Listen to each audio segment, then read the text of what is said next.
Hi, I'm Tim. Welcome to Watchbox, and thanks for logging on. If you love this watch, email me, tmosso@thewatchbox.com. It's in the description below. Your purchase and pricing email question line for buying this or any watch you see on any Watchbox platform. Please reach out to me directly. Email tmosso@thewatchbox.com.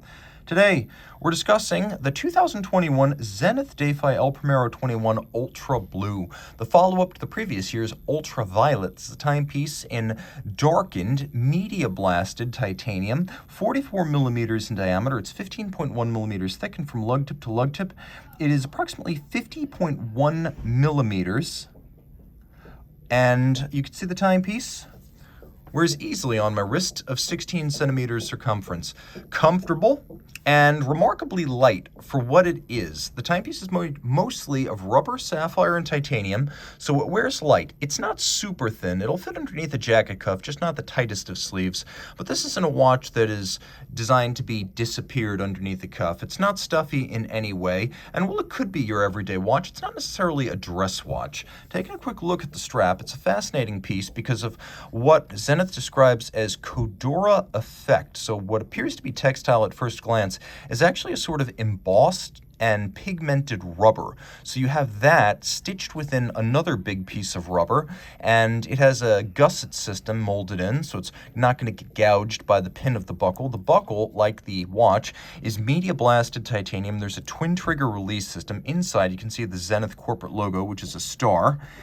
And you can appreciate that the timepiece has a rather smart buckle design. We've seen this design on a couple of Tag Heuers, Zeniths, similar systems used on Omega. But basically, the strap tucks in underneath the clasp, and then once it's buckled down, there's no need for minder loops to hold the excess length, and the excess length tucks underneath the strap so it's invisible. Okay, jumping back to the case. It's a sharply geometrical form that is inspired by the Defy sports watches of the 70s. So while the look might be at first glance similar to Hublot and Tag Heuer, stablemates within the LVMH watch group, nevertheless, this is Zenith's own shape historically. You can see the Zenith star on the crown. You can see that there's a little rubber insert on the flank of the crown. We have shouldered rectangular pushers that have a profiled outer face.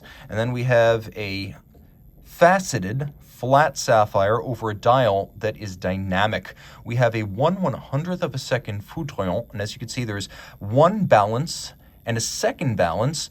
There are two barrels for two movements that operate independently inside the watch. So there's a power reserve for the 50-minute manual wind chronograph power reserve. That little chrono power reserve indicator is for that. Now you can see, as I wind the watch, in a clockwise direction, I wind the chronograph. When I wind in a counterclockwise direction, I wind the time-telling functions. Now, the watch isn't automatic, but the automatic winder only winds the time-telling El Primero side of things, not the 100-second resolution foudroyant.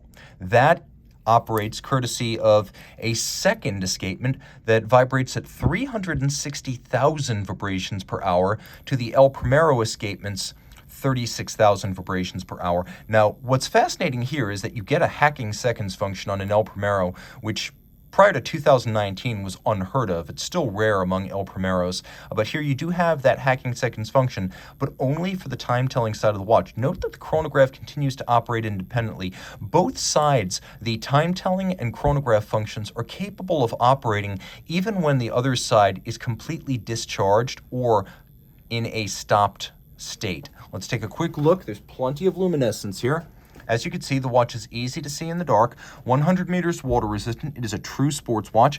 As you get a little bit closer, you can see that parts of the movement are visible underneath. You can see that there is a barrel underneath, and there is a primary escapement and a secondary escapement.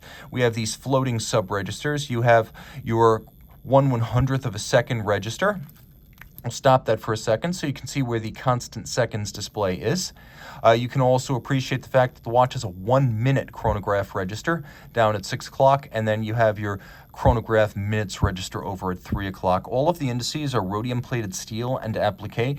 The chaptering outboard for reading the foudroyant, as well as the dished sub-registers, match the tone of the case. Turn it all over, you can see caliber 9004 has a blued rotor, and the winding system bridge has also been satinated and blued. It is a certified chronometer that pivots on 53 joules. I'll do my best to show you here the two different escapements. You can see the one that powers the time-telling functions, the El Primero escapement, uses a full unlubricated silicon escapement for durability and longevity between services. And then the 360,000 vibration per hour movement, that uses a conventional set of pallet stones that are lubricated. This watch is packed with features and difficult to explain in just 5.5 minutes. So reach out to Team Mosso at thewatchbox.com for purchase pricing and additional details.